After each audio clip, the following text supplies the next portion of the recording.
আসসালামু আলাইকুম ওয়া রাহমাতুল্লাহি ওয়া বারাকাতুহু। সুপ্রিয় দর্শক ও শ্রোতা মণ্ডলী, আশা করি মহান রব্বুল আলামিনের অশেষ মেহেরবানি ও দয়ায় আপনারা সকলে ভালো আছেন। সুপ্রিয় দর্শক, আজকের এই ভিডিওটিতে আমাদের প্রিয় নবীজি সাল্লাল্লাহু আলাইহি ওয়াসাল্লামের 5টি প্রিয় খাবার এবং তার বৈজ্ঞানিক উপকারিতা সম্পর্কে আলোচনা করার চেষ্টা করব ইনশাআল্লাহ। তাই গুরুত্বপূর্ণ ও তথ্যবহুল এই ভিডিওটি না টেনে সকলকে দেখার জন্য রিকোয়েস্ট করছি। সুস্থতা আল্লাহ প্রদত্ত অমূল্য সম্পদ। মহান আল্লাহ সুস্থ সবল মুমিনদের পছন্দ করেন। উবাইদুল্লাহ ইবনে মিহসান রাদিয়াল্লাহু তাআলা আনহু থেকে বর্ণিত, রাসূলুল্লাহ সাল্লাল্লাহু আলাইহি ওয়াসাল্লাম বলেন, তোমাদের মধ্যে যে ব্যক্তি সুস্থ দেহে দিন শুরু করে, পরিবার পরিজনের সঙ্গে নিরাপদে থাকে এবং তার কাছে সারা দিনের খাদ্য মজুদ থাকে, তাহলে যেন পুরো পৃথিবীর সম্পদ তাকে দেওয়া হয়েছে। তিরমিজি হাদিস নাম্বার 2346। এজন্য মানুষের উচিত সুস্থতা রক্ষায় কার্যকর পদক্ষেপ নেওয়া। অনেক সময় মানুষের অসুস্থতা তৈরি হয় অপুষ্টিকর খাবার থেকে, তাই সুস্থতা ধরে রাখার জন্য পুষ্টিকর খাবার গ্রহণ করা জরুরি। মহান আল্লাহ মানুষকে খাবার দিয়েছেন সুস্থভাবে বেঁচে থাকার অবলম্বন হিসাবে। ইসলামে খাবার গ্রহণকে বিধিবদ্ধ করা হয়েছে এবং নবীজি সাল্লাল্লাহু আলাইহি ওয়াসাল্লাম খাবারের ক্ষেত্রেও উম্মতকে শিক্ষা দিয়েছেন গুরুত্বপূর্ণ সুন্নত। হাদিস শরীফে এমন অনেক খাবার রয়েছে যা ঔষধি গুণ সম্পন্ন, যেমন আজওয়া খেজুর।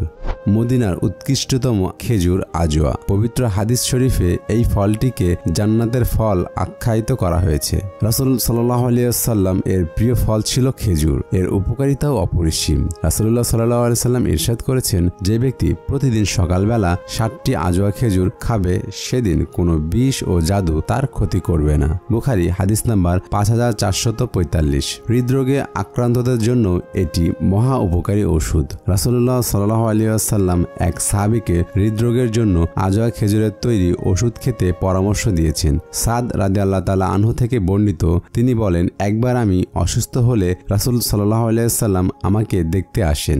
এ সময় তিনি তার হাত আমার বুকের উপর রাখলে আমি তার শৈত্য আমার হৃদয়ে অনুভব করি। এরপর তিনি বলেন, তুমি হৃদরোগে আক্রান্ত, কাজেই তুমি সাকিফ গোত্রের অধিবাসী হারেসা ইবনে কালদার কাছে যাও, কেননা সে একজন অভিজ্ঞ চিকিৎসক, আর সে যেন মদিনার আজওয়া খেজুরের 7টি খেজুর নিয়ে বিচি সহ চূর্ণ করে তোমার জন্য তা দিয়ে 7টি বড়ি তৈরি করে দেয়। আবু দাউদ হাদিস নাম্বার 3835। এই হাদিস থেকে আরেকটি জিনিস বোঝা যায়, তা হলো কোনো ওষুধ গ্রহণ করার পূর্বে অবশ্যই অভিজ্ঞ চিকিৎসকের পরামর্শ নেওয়া উচিত, কারণ মহান আল্লাহ তাআলা তার বহু সৃষ্টিতে ঔষধি গুণ রেখেছেন। তবে রোগ ভেদে তার প্রয়োগেরও ভিন্ন ভিন্ন পন্থা রয়েছে। যারা তা নিয়ে গবেষণা করে তারাই তা জানতে পারেন। কালিজিরা। আবু হুরায়রা রাদিয়াল্লাহু তাআলা আনহু থেকে বর্ণিত, তিনি রাসূলুল্লাহ সাল্লাল্লাহু আলাইহি সাল্লামকে বলতে শুনেছেন, কালিজিরায় সকল প্রকার রোগের উপশম আছে, তবে আসসাম ব্যতীত, আর আসসাম হলো মৃত্যু।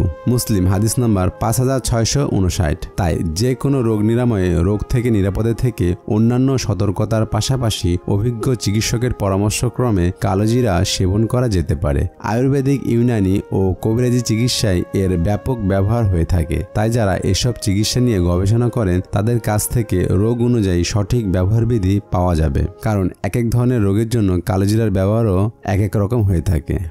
জাইতুন। প্রিয় নবীজি সাল্লাল্লাহু আলাইহি সাল্লামের পছন্দ ফলগুলির একটি ছিল জাইতুন। এর তেলও শরীরের জন্য বেশ উপকারী। রাসূল সাল্লাল্লাহু আলাইহি সাল্লাম তা নিজে ব্যবহার করতেন এবং সাহাবা কেরামকেও ব্যবহার করার তাগিদ দিতেন। হযরত ওমর ইবনে খাত্তাব রাদিয়াল্লাহু তাআলা আনহু বলেন, রাসূল সাল্লাল্লাহু আলাইহি সাল্লাম ইরশাদ করেছেন, তোমরা জাইতুনের তেল খাও এবং তা শরীরে মালিশ করো, কেননা এটি বরকতময় ও প্রাচুর্যময় গাছের তেল। তিরমিজি হাদিস নাম্বার 1851। কোরআনে বর্ণিত ফলগুলোর অন্যতম একটি ফল জলপাই বা জাইতুন। সূরা 3-এর প্রথম আয়াতে মহান আল্লাহ যে ফলের কসম খেয়েছেন। সূরা নূরের 24 নম্বর আয়াতে তিনি এই ফলের গাছকে আখ্যা দিয়েছেন মুবারক গাছ হিসেবে। রাসূলুল্লাহ সাল্লাল্লাহু আলাইহি সাল্লামের একটি হাদিস থেকেও জানা যায় যে আগের নবীরাও এই বরকতময় গাছের ফল ও তেল ব্যবহার করতেন। মিসওয়াক হিসাবে ব্যবহার করতেন এই গাছের ডালকে।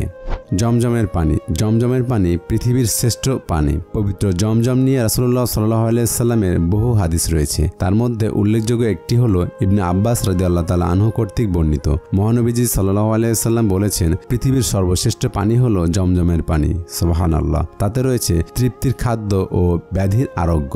রাসূল সাল্লাল্লাহু আলাইহি সাল্লাম জমজমের পানি ভীষণ পছন্দ করতেন। বেশিরভাগ সময় তিনি জমজমের পানি পান করার চেষ্টা করতেন। আয়েশা রাদিয়াল্লাহু তাআলা আনহু থেকে বর্ণিত, তিনি জমজমের পানি সঙ্গে করে নিয়ে আসতেন আর বলতেন রাসূলুল্লাহ সাল্লাল্লাহু আলাইহি সাল্লাম তা বহন করে আনতেন। মহান আল্লাহ এই পানিতে এতটাই বরকত রেখেছেন যে কেউ আল্লাহর ওপর পূর্ণ বিশ্বাস রেখে কোনো উপকার লাভের আশায় এই পানি পান করলে মহান আল্লাহ তার আশা পূরণ করেন। জাবির ইবনে আব্দুল্লাহ রাদিয়াল্লাহু তাআলা আনহু থেকে বর্ণিত, আমি রাসূলুল্লাহ সাল্লাল্লাহু আলাইহি সাল্লামকে বলতে শুনেছি, জমজমের পানি যে উপকার লাভের আশায় পান করা হবে তা অর্জিত হবে। সুবহানাল্লাহ। ইবনে মাজাহ হাদিস নাম্বার 3062।